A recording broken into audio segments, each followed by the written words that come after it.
Hey, what's going on with shipping? Sal Mercogliano here at the Marine Money Conference. This is not the conference, this is my hotel in Midtown Manhattan. Late at night, but there's a report that two tankers collided just southeast of the Straits of Hormuz. Initial reports came in about ships on fire. They were fear that the Iranians potentially attacked them, but instead what we know now is two tankers were involved in a collision, but a very suspicious collision. Let's go and take a look at marine traffic. So this is marine traffic. This is the Front Eagle departing from the anchorage off Kuwait, heading southeast in the Persian Gulf. Very normal kind of passage for a ship to head down the Persian Gulf and out of the region. Now I want to show you something here on her track. She's heading southeast now at about 14 knots. Heading toward the exit of the region. This is Front Eagle being spoofed. That was not me. They just had Front Eagle up in Central Asia somewhere, and now she's sitting there with an array of vessels in and around an Iranian port. So this is GPS spoofing. Look at all these vessels. You can see that GPS is just playing havoc with the systems. And now you're seeing the system still playing havoc, and now here's Front Eagle heading back out. Now, what this tells us is that somebody is playing with the GPS systems in and around the area, and obviously one of the things that we had come out from the Joint Maritime Information Center were reports of GPS spoofing, and here you can see the Front Eagle jumping back and forth between its track and out in Bandar Air Paris. So this continues on during its transit in and out of the area.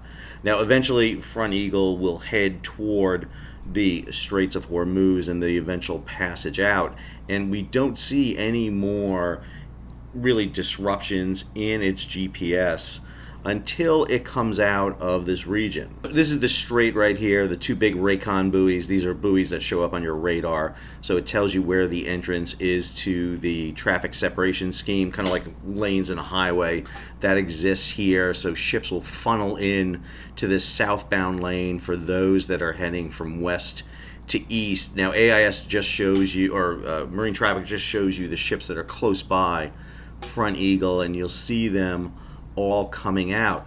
Now you should note that one of the things that ships will do is put their navigation system, the ship's navigation system, and tie it in to the GPS so that the ship can basically be on a form of autopilot as it navigates through the region. I'm going to hold it right here for a second. Electronic charting system is tied in with the navigation system. So when you turn on and you use the auto navigation system, it's taking your position based on GPS and assigning you on a track line, the track line you input, and it'll keep the vessel on course, on speed. Now you just saw the GPS spoofing that took place in the Persian Gulf. And what we're thinking is there may be some GPS spoofing going on here, as I will show you. So here's the Front Eagle heading southbound. Now Front Eagle is heading from the anchorage off Kuwait to China. So it's going to head southbound and eventually head southeast and eastward, heading out. Here is Adalynn on a course heading southeast. Now the two vessels should be on a fairly routine position. Now I just want to hold it right here for a second. We're going to zoom in here for a second and show you this position. Now this is 2100 hours on 16 June. This is taking place on 17 June. You have Front Eagle heading southbound at this time and Adalynn heading southeast at this time. Now this should be a very routine passage. Adalynn is showing its red light to Front Eagle. Front Eagle has enough speed so it will cross directly in front of Adalynn without any issues.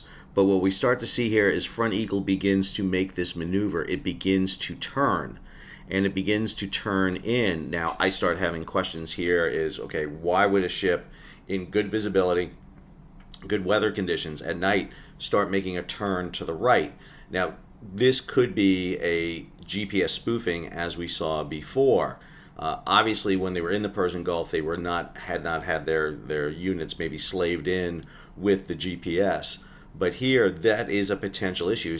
As we let this play out, what you'll see is Front Eagle begins to turn into Adalynn. Adalynn begins to turn away, sees Front Eagle coming in, starts turning to the right, and what you get is a port-to-port hit between the vessels. Now, there are imagery, very blurry imagery, showing fires, and it's potential that Front Eagle, which is loaded, Adalynn, which is about half the size of Front Eagle, Antigua Barbuda flag vessel, probably they sideswiped each other. Front Eagle conceivably could have spilled oil, could have ruptured tanks, and because of this, the hitting alongside, sparking could have ignited fuel, and that could be part of the fire we're seeing.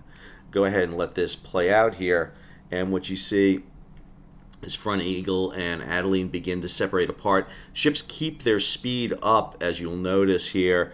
Front Eagle is doing 7.3, Adalynn at 1.8 knots. And the two ships just begin to kind of drift apart at this time. Now, it's interesting to note that we don't see many other vessels coming in, so we're not sure if a mayday was called, if there was a request for assistance. Ships are sailing by. We're not seeing really any assistance being levied here. You would expect to see tugboats coming out from Fujairah, but that's a good distance. This is about 40, 50 miles off the coast. But obviously they're not calling for a mayday. You see ships continuing their normal transits at this time.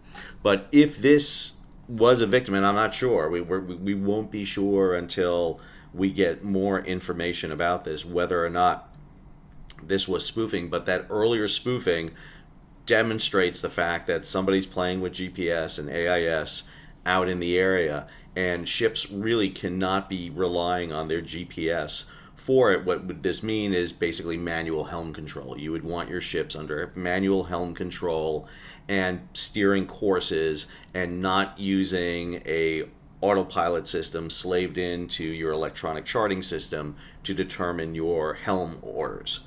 Because if all of a sudden Front Eagle thought it was on its track and that track began to move and deviate, it's going to start to turn and move. And what's interesting is it didn't seem to be a huge turn like we saw in the jumping before. This was a very gradual turn, and this gradual turn swung them right into it. The owner of Front Eagle is Frontline, Cyprus firm. As a matter of fact, the CEO of the company is here at Marine Money, so I'm not sure we're going to see him tomorrow. The ship is operated by Euronav Ship Management out of Greece. Here is Front Eagle again, built back in 2020, 300,000 ton Liberian flagged crude oil tanker, just a beast of a ship. Here is Adalynn, a 23-year-old ship, 2002, about half the size, 165,000 tons.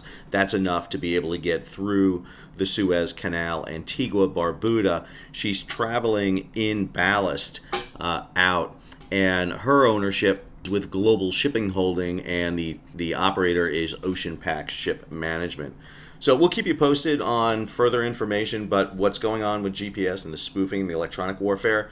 We did a quick little note earlier today. I talked about the JMEC, the Joint Maritime Information Center, had posted out a notice, and one of the things they talked about was the concern about electronic disruptions in and around the Persian Gulf. Well, you saw them on the track of the Front Eagle coming out of the anchorage off Kuwait and down the Persian Gulf. We'll keep you posted with any more information as we know it. I hope you enjoyed today's episode. If you did, hey, take a moment, subscribe to the channel, and hit the bell to be alerted about new videos as they come out. Leave a comment, share it across social media, and if you can, support the page. How do you do that? You hit that super thanks button down below, or head on over to Patreon and become a monthly, yearly subscriber. Until our next episode, Sal, signing off.